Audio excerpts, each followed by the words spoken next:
Hola a todos y bienvenidos a nuestro canal. Hoy vamos a viajar en el tiempo a una de las historias más fascinantes y profundas de todos los tiempos, que es la Torre de Babel. Una historia que no solo habla de ladrillos y una torre altísima, sino del orgullo humano y de un error que, créanme, seguimos cometiendo hoy en día. ¿Están listos para descubrir qué pasó en esa llanura de Sainor y qué tiene que ver con nosotros? Pues vamos allá. Imaginen esto: el gran diluvio ha terminado. El mundo entero ha sido lavado y reiniciado. Noé, su familia y todos los animales bajan del arca a un planeta vacío, listo para un nuevo comienzo. El Creador les da una instrucción muy clara y directa a los hijos de Noé, Sem, Cam y Jafet. Les dice: sean fructíferos, multiplíquense y llenen la tierra. El plan divino era claro. La humanidad debía expandirse, crear nuevas comunidades, poblar cada rincón del globo y florecer en su diversidad. Al principio, todo parecía ir bien. La humanidad era como una gran aldea global. Todos eran descendientes de la misma familia, hablaban un solo idioma y se entendían a la perfección. La comunicación era fluida, la colaboración era total. Pero a medida que la población crecía, algo más empezó a crecer dentro de ellos. Un sentimiento de poder. Y ya sabemos que el poder, cuando no se maneja con humildad, suele traer un compañero muy peligroso: el orgullo. La gente empezó a pensar que sus propias ideas eran mejores que las del Creador. Aquella orden de dispersarse y llenar la tierra empezó a sonarles como un mal plan.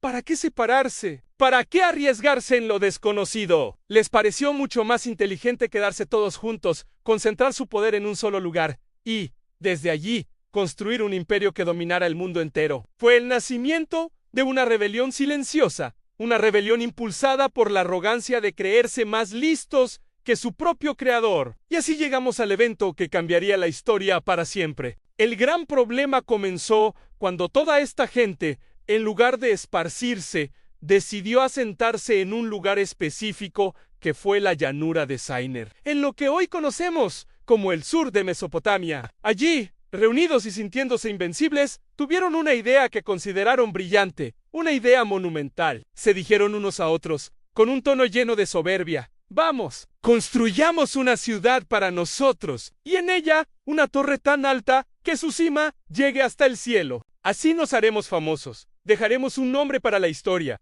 y lo más importante, no seremos dispersados por toda la faz de la tierra. Fíjense bien en sus motivaciones, porque son clave para entender todo. Tenían un doble objetivo. Primero, la fama, puro orgullo. Querían que su nombre fuera recordado por siempre, como si estuvieran firmando su grandeza en el cielo, para que todos la vieran. Segundo, la seguridad, pero una seguridad basada en el miedo. Tenían pánico a la idea de ser dispersados, a perder el control, a volverse insignificantes. Así que decidieron atrincherarse, desobedeciendo directamente la orden que habían recibido. Este megaproyecto no era una celebración de la humanidad, sino un acto impulsado por el miedo a ser nadie y la obsesión por ser el centro del universo. Para llevar a cabo su plan, utilizaron la tecnología más avanzada de su época. En lugar de usar piedra, que era más difícil de transportar y trabajar, fabricaron ladrillos y los cocieron con fuego para hacerlos más resistentes. Y como argamasa, en lugar de la mezcla tradicional, usaron asfalto, una especie de brea que unía los ladrillos de forma increíblemente sólida. Era un proyecto de ingeniería civil sin precedentes. Y como todos hablaban el mismo idioma, la colaboración era asombrosamente eficiente. Las órdenes se daban y se entendían al instante. El trabajo avanzaba a una velocidad vertiginosa. La torre crecía y crecía, convirtiéndose en un símbolo imponente de la fuerza humana cuando trabaja unida. Pero era una fuerza que estaba siendo usada para el propósito equivocado, que era para desafiar al Creador y construir un monumento a su propia gloria. Desde los cielos, el Creador observó lo que estaba ocurriendo. Vio la ciudad y la imponente torre que los seres humanos, sus criaturas, estaban construyendo con tanto afán. Y su evaluación fue muy clara. Dijo: miren, todos son un solo pueblo y hablan un solo idioma. Si esto es solo el comienzo de lo que son capaces de hacer, entonces nada de lo que se propongan en el futuro les será imposible. No lo dijo con admiración, sino con preocupación. Vio que estaban usando el increíble potencial y los dones que él mismo les había dado para rebelarse, para centralizar el poder y para desobedecer su plan original de llenar la tierra. El orgullo los estaba llevando por un camino de autodestrucción para detener esta espiral de soberbia y redirigir a la humanidad hacia su propósito original. El Creador tomó una medida drástica y completamente inesperada.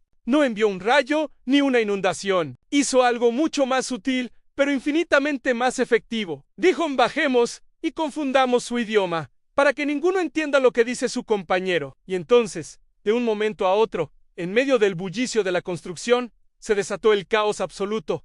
Imaginen la escena. Un capataz le grita a un obrero: «¡Pásame más ladrillos!». Pero el obrero lo mira con cara de no entender nada, escuchando un galimatías sin sentido. Quizás le responde en otro idioma recién creado: «¿Por qué me hablas de barcos en el desierto? El que pide asfalto recibe agua. El que pide una herramienta recibe insultos en una lengua que nunca antes había oído». La comunicación, que había sido su más grande fortaleza, se convirtió en su gran debilidad. El proyecto se paralizó por completo. La colaboración se transformó en desconfianza, la eficiencia en frustración y la unidad en división. Su gran fuente de orgullo, la torre que iba a ser los famosos, se detuvo en seco, sin poder entenderse, sin poder coordinar sus esfuerzos. La gente no tuvo más remedio que hacer exactamente lo que el Creador les había ordenado desde el principio. Empezaron a agruparse con aquellos pocos que hablaban su nuevo idioma y, poco a poco, abandonaron la llanura de Sainar.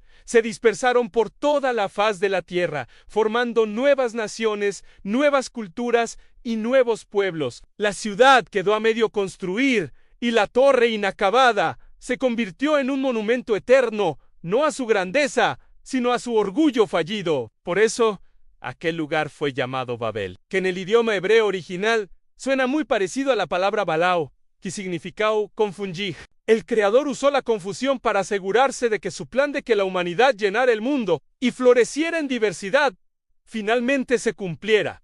Ahora, detengámonos a reflexionar. ¿Qué nos enseña esta historia hoy? La lección de la Torre de Babel es increíblemente actual. Nos enseña que no hay nada inherentemente malo en tener grandes ambiciones, en construir cosas impresionantes o en usar la tecnología para avanzar. El problema nunca es el qué, sino el por qué. El propósito detrás de nuestras acciones es lo que lo define todo. Cuando construimos nuestras vidas, nuestras carreras o nuestros proyectos solo para hacernos un nombre, para ser famosos, para depender únicamente de nuestra propia fuerza y para evitar el plan que Dios tiene para nosotros, estamos construyendo nuestra propia torre de Babel personal. El orgullo, ese deseo de ser el centro de nuestro propio universo, siempre, y digo siempre, termina en confusión, en aislamiento y en fracaso. Pensamos que estamos construyendo algo que nos dará seguridad y reconocimiento, pero en realidad estamos construyendo los muros de nuestra propia prisión. Entonces,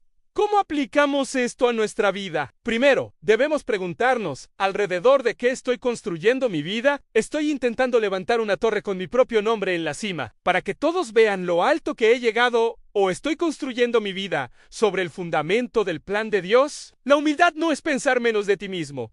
Es pensar en ti mismo menos a menudo. Es reconocer que su plan, aunque a veces no lo entendamos, siempre es mejor y más grande que el nuestro. Segundo, la historia de Babel nos enseña a aceptar y celebrar la diversidad. La confusión de lenguas obligó a la humanidad a trabajar duro para entenderse. En lugar de quedarnos en nuestra burbuja, solo con gente que piensa y habla como nosotros, el verdadero desafío es salir de nuestra zona de confort. Conocer a personas con otras culturas, otras ideas y otras perspectivas. Esa es la única manera de cumplir el mandato original de llenar la tierra con bondad, entendimiento y amor.